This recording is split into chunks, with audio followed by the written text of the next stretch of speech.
Eu me chamo Rafael Pellegrini, e estou mandando meu relato porque o meu irmão Samuel mandou dele e falou sobre a sua obra. Ele sempre é focado na obra. Já eu, era mais fraco do que meu irmão e nunca fui tão firme igual a ele. Hoje estou na rocha, e vou compartilhar o meu testemunho. A família Pellegrini sempre foi objeto de desejos dos demônios que têm grande ambição de ceifar nossas almas para eles. Tudo começou quando a minha irmã mais nova, chamada Suelen Pellegrini, incorporou um demônio que falou na boca dela que os Pellegrini são deles. O meu avô foi um médico evangelista que usou o hospital onde trabalhava e ganhou muitas almas, e os demônios perderam a sua alma. E já os meus pais foram vasos rebeldes que não seguiram o exemplo do meu avô. Em 1 Reis 11 no versículo 6 diz: assim fez Salomão, que parecia mal aos olhos do Senhor, e não perseverou em seguir a Deus como fez o seu pai Davi. Salomão era do meio do povo de Israel e não agradava a Deus. Os meus pais são da igreja, e não agradavam a Deus. O meu avô criou o meu pai na doutrina, e ele se desviou dela e continuou membro da igreja até a sua morte em 2014. Minha mãe ainda vive, e hoje é outra pessoa. De apenas um membro ela se tornou uma cristã depois que o meu pai faleceu. Éramos em 3 irmãos, mas a minha irmã Suelen faleceu em 2012 aos 15 anos. Nossos pais criaram a gente nos rebaixando e humilhavam seus filhos. Eu, como sou o mais velho, era o mais perseguido. Eu queria ser igual ao meu pai, por me orgulhar dele de ter sido um grande profissional. O meu pai nunca concordava comigo e sempre me dizia: você é burro, não tem jeito para nenhum tipo de trabalho. E quando abriu uma loja me colocou para trabalhar aos 16 anos. Eu fui um péssimo profissional, por colocar na cabeça que era incompetente. Eu queria a aprovação do meu pai, e sempre recebia críticas quando errava, e quando acertava ele não me elogiava. Eu e os meus pais não concordavam, pois eles me criticavam e nunca falavam das minhas qualidades. Vivia uma vida neurótica e depressiva. Vivia com dor de cabeça por ficar com a cabeça cheia de coisas negativas. Eu dizia ao meu pai: eu não sou bastante bom para você e nem para a mãe. Tudo o que faço em casa para agradar vocês é reprovado. Eu vou à igreja todos os dias, e até estou orando para ver se vocês falam alguma coisa de bom à minha pessoa. E não ouço nada que venha me motivar no caminho de Jesus. Eu não estou nos vícios que muitos jovens estão. E isso não é o suficiente para vocês. Eu comecei a viver uma vida em silêncio para não discutir com os meus pais, pois sabia que é pecado brigar com os pais. Eu já não sorria, e mais nada me alegrava naquela casa. Comecei a ficar rebelde com os meus pais. Isso foi o meu fracasso, porque a Bíblia fala para honrar os nossos pais independente se a mãe é uma prostituta e o pai um traficante. Efésios 6, versículo 1 ao 4. Filhos, obedeçam a seus pais no Senhor, pois isso é justo. Honra teu pai e tua mãe. Este é o primeiro mandamento com promessa para que tudo te corra bem e tenhas longa vida sobre a terra. Pais, não irritem seus filhos, antes criem-no segundo a instrução e o conselho do Senhor. A Bíblia zela pela sua palavra, e não faz diferença entre o tipo de pessoa que seja. O meu pai, não aceitando a minha desobediência, me expulsou de casa. Eu, mesmo sendo de família classe média, me envolvi nas drogas. Não é só os jovens que moram em favelas de periferia pobre, mas também filhos de rico que moram em apartamento e têm tudo de bom e do melhor sem necessidade de entrarem para o tráfico por falta de dinheiro. E mesmo assim eles acabam entrando.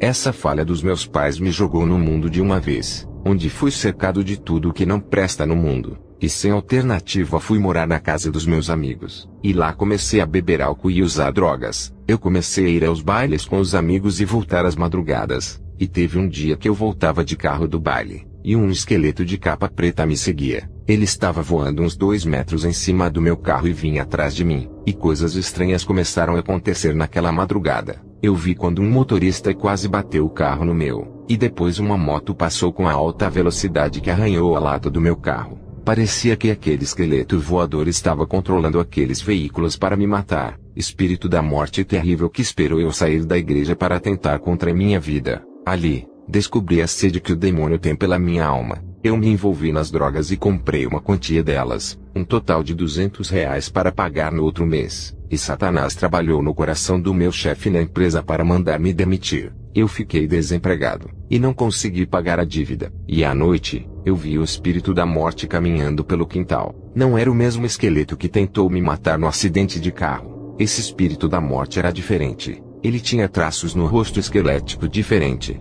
Seus olhos tinham chamas vermelhas. O outro que perseguiu o meu carro, os seus olhos eram 2 bolas de fogo amarelas. e aquele espírito da morte carregava um cigarro de maconha em sua mão, e a erva dela em sua orelha. Foi um presságio que estava me passando que eu iria morrer por causa dessa droga. E no outro dia, 2 caras vieram conversar comigo a respeito das dívidas e deram um prazo para eu pagar. O meu amigo que cedeu a sua casa para eu morar quando o meu pai me expulsou. Ele pediu para eu ir embora da sua casa por oferecer risco de vida para ele. Eu saí de lá e fui morar na casa da minha namorada. E lá na casa da minha namorada, o mesmo espírito da morte dos olhos vermelhos de fogo e o cigarro de maconha na mão, estava no portão do quintal. E toda vez que ele aparecia, alguma coisa acontecia parecendo que ele mandava os homens até a mim. Ele como um espírito ceifador, parece que controla aqueles que irão fazer o serviço cruel que é o de tirar a vida. Existe uma ligação forte entre esses ceifeiros e os homens sanguinários. Eu sei porque quando entrei para o tráfico, um deles falava no meu ouvido para tirar vidas, e eu sentia prazer em seus conselhos e colocava em meu coração. Quando eu vi esse demônio no portão, eu já sabia que iria acontecer alguma coisa. E no outro dia cedo, eu saí da casa da minha namorada e fui para a casa de outro amigo que era em outra cidade. E os homens foram na casa da minha namorada para conversar comigo e não me encontraram. Eu estando na casa do outro amigo, vi esse espírito da morte na sala. Meu amigo não via, somente eu. E ele disse que era o efeito das drogas. Eu disse a ele, se é efeito, por que você que usou muito mais droga do que eu não vê esse monstro? No fundo do meu coração, eu sabia que o problema não era psicótico. Isso tratava de um problema espiritual. A verdade é que aquele demônio queria levar a minha alma, porque um dia eu conheci a palavra e fui membro de igreja. Eu era um gigante adormecido que os demônios tinham medo que acordasse, e faziam de tudo para me matar antes que eu ressurgisse das cinzas. As almas dos meus amigos eles não se preocupavam em levar rápido, porque esses não ofereciam nenhum perigo, e eram jovens rebeldes que não queriam saber de servir a Jesus. Já eu, já tinha desejo de retornar ao caminho de Deus, e algumas profecias que o meu pai e a minha mãe receberam que um dia eu voltaria à igreja. Tudo isso era um sinal de alerta que os demônios tinham em que os motivaram a lutarem pela minha alma para não perderem. Os meus pais preocupados com a minha vida que se afundou na lama do pecado, queriam que eu voltasse.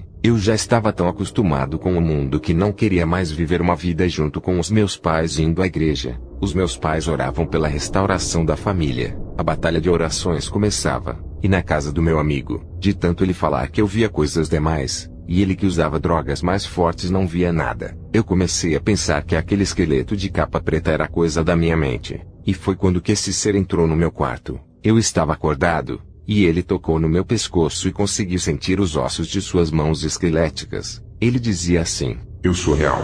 Não é o meu prazer revelar isso. O Deus dos seus pais me ordenou para eu provar a minha existência tocando em você. Não sou apenas uma imagem da sua mente ou um problema da sua psique por usar drogas.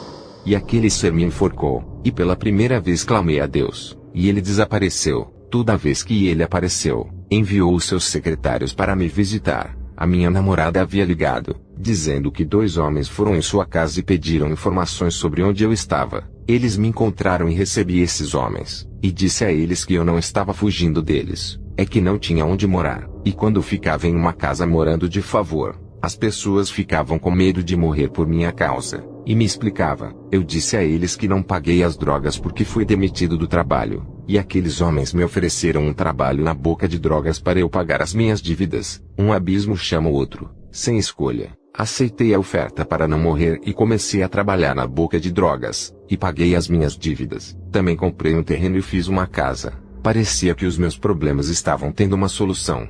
E todas as vezes que eu subia para a boca de drogas esse espírito da morte estava lá, e só olhava para mim, e aquilo me incomodava, porque é onde esse demônio pisava os pés. Ele trazia o mal para a minha vida. Quando terminei o dia vendendo droga, eu já estava desconfiado de que alguma coisa iria acontecer. Foi quando peguei a minha moto para voltar para casa, e no meio do caminho, um homem sacou a sua arma e começou a atirar em mim. Posso dizer que foi um livramento de Deus, porque nenhuma bala me acertou. E consegui fugir para casa. A minha namorada ligou para mim, e disse que o ex dela, inconformado em perdê-la, tentou me matar para voltar com ela. Foi nessa hora que ele fugiu, porque a sua tentativa de homicídio fracassou, justo contra um traficante que vinha ganhando prestígio na vila e dando lucros para a boca de drogas. Eu usava as minhas habilidades do curso de vendas que eu tinha feito quando ainda estava na igreja. Quando os traficantes da boca de drogas souberam que aquele homem tentou contra minha vida, Começaram a caçar ele por todos os bairros. Era em torno de 11 homens à procura de assassinar o rapaz. Eu era a galinha de ovos de ouro que dava muitos lucros à boca de drogas. Eu, sabendo desse atentado contra minha vida, comprei mais 2 armas. E uma delas era uma arma muito potente de vários tiros por segundo. Queria me proteger, mesmo sabendo que naquele dia do atentado quem me protegeu foi Deus. E uma profetisa que me viu, disse que teve uma visão de muitos buracos negros abertos em meu caminho. E uma mão jogava a terra naquelas crateras fechando-as. Eu, sem saber dessas armadilhas, caminhava por cima das crateras fechadas com a terra. A profetisa disse que eram as orações da igreja que estavam movendo o mundo espiritual, e que os demônios entraram em uma batalha espiritual com a igreja pela minha alma. Sem forças para voltar à igreja, continuei traficando, e estava no rumo que eu queria para o meu crescimento. Eu era anunciado de que seria o gerente daquela boca de droga no ano que vem. E antes disso acontecer, a polícia invadiu a casa onde era a sede da boca e fui preso com mais 2. E os restantes dos traficantes não estavam lá. Quando fui preso, todos os meus sonhos de ganhar muito dinheiro acabou. Desmoronou tudo em minha vida, e sem esperança de quando iria sair o meu julgamento, fiquei preso. E na minha vila, era valente com uma arma nas mãos e um grupo de parceiros ao meu lado. Na cadeia, sem as minhas armas e os meus companheiros já não tinha poder. O meu irmão Samuel vinha me visitar, e falava para eu voltar ao caminho de Deus, que já não restava escolha. O meu irmão trazia outros irmãos para fazer a obra dentro do presídio. Ele já realizava esse trabalho antes da minha prisão. Eu ficava feliz por ter o meu irmão ali perto de mim, e todas as noites eu via muitos espíritos da morte andando pelo presídio.